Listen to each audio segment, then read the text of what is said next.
யூதாவில் தேவன் அறியப்பட்டவர். யூதாவில் தேவன் அறியப்பட்டவர். இஸ்ரவேலில் யூதாவில் தேவன் அறியப்பட்டவர். ஆமென். யூதாவில் தேவன் அறியப்பட்டவர். என்னில் தேவன் எப்படி அறியப்படுகிறார்? ஆமென். அல்லது நான் தேவனை எப்படி அறிந்திருக்கிறேன்? நம்ம எதையெல்லாமோ மனுஷன் அறிகிறதற்கு பிரயாசப்படுகிறான். இன்றைய அரசியல் நிலவரம் என்ன? டுடேஸ் ஹாட் நியூஸ் என்ன? எதையெல்லாமோ அறிய. அன்னைக்கு நீங்க ரெண்டு பேரும் கொஞ்சம் சத்தத்தை உயர்த்தி பேசிட்டு இருந்தீங்கல்ல, என்ன பிரச்சனை உங்களுக்குள்ள? சிலருக்கு பக்கத்து வீட்டில் என்ன நடக்குன்னு தெரியலன்னா தூக்கமே வராது. அங்க நடப்பாங்க, இங்க நடப்பாங்க, ஏதாவது காதுல விழாதான்னு. நான் என் ஆண்டவரை எப்படி அறிந்திருக்கிறேன்? யூதா நமக்கு தெரியும், தேவன் தெரிந்தெடுத்தது. அந்த யூதாவை தேவன் தெரிந்தெடுத்து அந்த யூதா கோத்திரத்தில் தான் தேவன் வெளிப்பட்டார். புதிய ஏற்பாட்டிலே படிக்கும் போது உள்ளத்தில் யூதனானவனே யூதன், இருதயத்தில் யூதாவில் தேவன் எந்த அளவுக்கு என்னில் அறியப்பட்டிருக்கிறார் என்பதற்கு முன்பதாக நான் ஆண்டவரை எப்படி அறிந்திருக்கிறேன்? ஆண்டவர்கிட்ட நம்ம ரொம்ப போராடுறோம் வைங்களேன். ரொம்ப என்ன ஆண்டவர் நீங்க, ஆண்டவர் கேட்கிறார், உனக்கு என்னை பத்தி என்ன தெரியும் அப்படின்னு கேட்கிறாரு. ஆமா, நீ என்ன நினைச்சிட்டு இருக்க?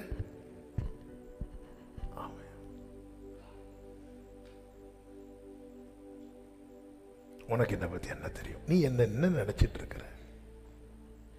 என்ன ஆண்டவர் நீங்க தருவேன் தருவேன் தருவேன்னு சொல்லிட்டு ஆண்டவர் என்ன ஏமாத்துறீங்களா? ஆண்டவர் நீ என்ன யார் நினைச்சிட்டு இருக்கிற? நீ என்ன நினைச்சிட்டு இருக்கிற? உனக்கு என்ன பத்தி என்ன தெரியும்? யாபோக்காட்டின் கரையில தான் உண்மையாகவே யாக்கோபுக்கு ஆண்டவர், நீங்க யார் ஆண்டவரே? உங்க நாம என்ன ஆண்டவரே? நீங்க யார் ஆண்டவரே?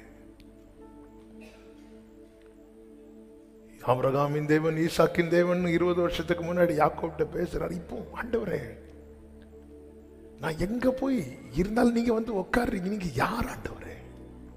உங்க நாமத்தை எனக்கு சொல்லுங்க ஆண்டவரே.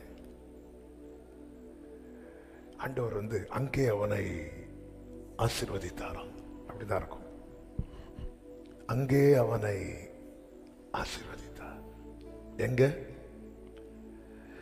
எங்கே யாக்கோபு அவரை அறியணும்னு விரும்புறானோ,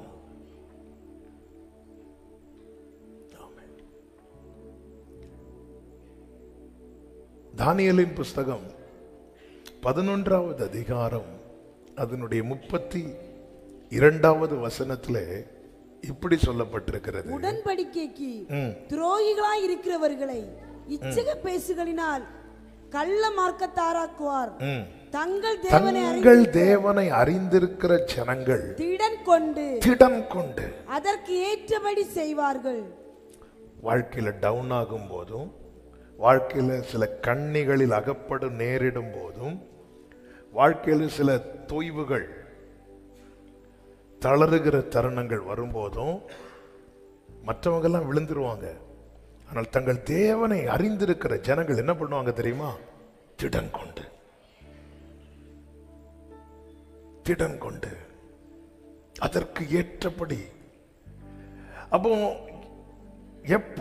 அவன் எப்பொழுது சாவான், அவன் பெயர் எப்பொழுது அழியும், இதுதான் சத்ருவின் பார்வை. திருடவும் கொல்லவும் அழிக்கவும். அப்போ எங்கிருந்து ஆரம்பிக்கிறான் சாத்தான்? முதல்ல எதுல கை வைக்கிறான்? திருடுறான். இருக்க நிம்மதியை திருடுவான், சந்தோஷத்தை திருடுவான். கொஞ்சம் கொஞ்சமா அவனை டவுன் ஆக்கி அந்த நல்ல பிரகாசமா எரிந்துட்டு இருக்கிற தீபம் அப்படி கொஞ்சமா மங்கும் போது பார்க்கிறவங்க என்ன சொல்லுவாங்க, கொஞ்ச நேரத்துல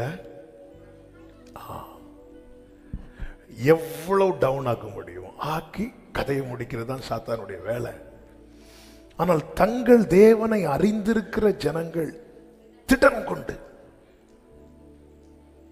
தாவீதை குறித்து 1 சாமுவேல் 30:6 சொல்லப்பட்டிருக்கிறது, தாவீது மிகவும் நெருக்கப்பட்டான். அதே வசனத்தில் சொல்லப்பட்டிருக்கிறது, தாவீது தன் தேவனாகிய கர்த்தருக்குள் தன்னை திடப்படுத்தி கொண்டான். இந்த மாதம் இந்த வருஷம் ஆரம்பத்திலிருந்தே பரிசுத்த ஆவியானவர் இதுதான் பேசிட்டே வரார். தாவீது எப்படி தன்னை திடப்படுத்தி கொண்டான்? அதுல ஒன்றுதான், தன் தேவன் யார் என்பதை அவன் அறிந்திருந்தான். ஹல்லேலூயா. என்னை ஆட்கொண்ட இயேசு உம்மை யார் என்று நான் என்னை ஆட்கொண்ட இயேசு உம்மை யார் என்று, உண்மை உள்ளவரே என்றும் நன்மைகள் செய்பவர், என்றும் நன்மைகள் செய்பவரே, என்னை உம்மை யார் என்று நான் அறிவேன். கடைசி காலத்துல போராட்டம் இல்லாத பிரச்சனை இல்லாத ஆட்களே கிடையாது. ஆமென். ஹல்லேலூயா. ஆமென். ஆனா நம்ம தளர்கிறோமா, திடன் கொள்ளுகிறோமா? நான் 20 வருஷம் விசுவாசி, அதனால என்ன யாரும் தளர வைக்க முடியாது, வேலைக்கே ஆகாது. தங்கள் தேவனை அறிந்த ஜனங்கள் திடன் கொண்டு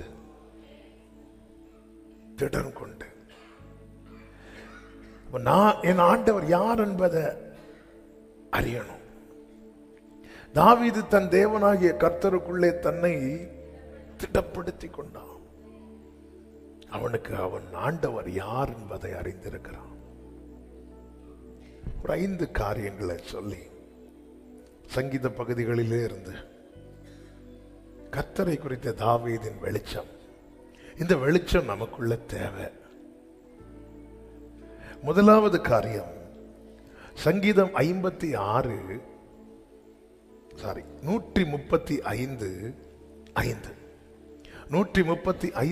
சங்கீதம் 5வது வசனத்திலே இப்படி சொல்லப்பட்டிருக்கிறது, கர்த்தர் பெரியவர் என்றும் நம்முடைய ஆண்டவர் எல்லா தேவர்களுக்குள்ளும், கர்த்தர் பெரியவர் என்றும் நம்முடைய ஆண்டவர் எல்லா தேவர்களுக்கும் மேலானவர் என்றும் நான் அறிவேன். இந்த அறிவு நமக்கு இருக்கா? எல்லா தேவர்களுக்கும் மனிதன் யார் யாரை உயர்த்தி வைத்து கொண்டாடுகிறானோ அவைகள் எல்லாவற்றிற்கும் நான் ஆராதிக்கிற என் கர்த்தர் மேலானவர், பெரியவர். இந்த அறிவு நமக்கு தேவை. ஹல்லேலூயா. அந்த தெளிவு இருந்ததுனாலதான் உம்மாலே நான் ஒரு சேனைக்குள் பாய்வேன், உம்மாலே நான் ஒரு, ஆண்டவரே நீங்க இருக்கிறீங்கல்ல, நான் இருக்கிறேன். பெலிஸ்தியனாகிய கோலியாத்து தங்கள் தேவர்களுடைய நாமத்தை சொல்லி இஸ்ரவேலின் சேனை என்ன பண்ணானா? நிந்தித்தான், சபித்தான். பெலிஸ்தியன் சொல்லுகிற தங்கள் தேவர்களுடைய நாமங்களை சொல்லி இவங்கெல்லாம் ஓடுறாங்க. இப்ப கர்த்தருடைய நாமத்தினால யார் வரா? தாவீது வரான். அவன் 5 தேவர்கள், பெலிஸ்தியனுக்கு 5 தேவர்கள். ஆமா, நான் ரெஃபரன்ஸ் எடுக்கல, இதுக்கு முன்னாடி சொல்லி இருக்கிறேன் நினைக்கிறேன்.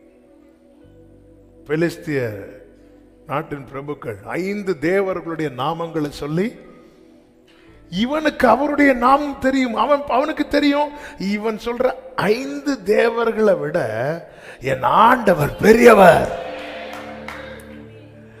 அவன் ஒவ்வொரு தெய்வத்தின் நாமத்தை சொல்ல சொல்ல தாவீது ஒவ்வொரு கல்லா எடுக்கிறார். 1 2 எப்படி இருக்கும் கோலியாத்துக்கு? நான் என் தேவர்களுடைய நாமத்தை சொல்லும் போது நீ என்ன எடுக்கிற? கல்ல பறக்கிற. யூசுவலா கல்ல எப்போ குனிஞ்சு எடுப்போம்? கல்ல எடுக்கும் போதே கோலியாத் சொல்லுகிறான், நான் என்ன நாயானு? கரெக்ட் தான். அவர் சொல்றான், நான் அவருடைய நாமத்தில் வரேன். எப்படி தாவீதை எதிர்கொண்டு ஓட முடிந்தது எனக்கு தெரியும். என் ஆண்டவர் எல்லா தேவர்களிலும் பெரியவர். உமக்கொப்பானவர் யார்? உமக்கொப்பா. இந்த அறிவு இல்லைன்னா யாராவது அவங்க தேவர்களுடைய நாமத்தை சொல்லி, நான் பாரு உன்னை நான் என்ன பண்ண போறேன் பாரு.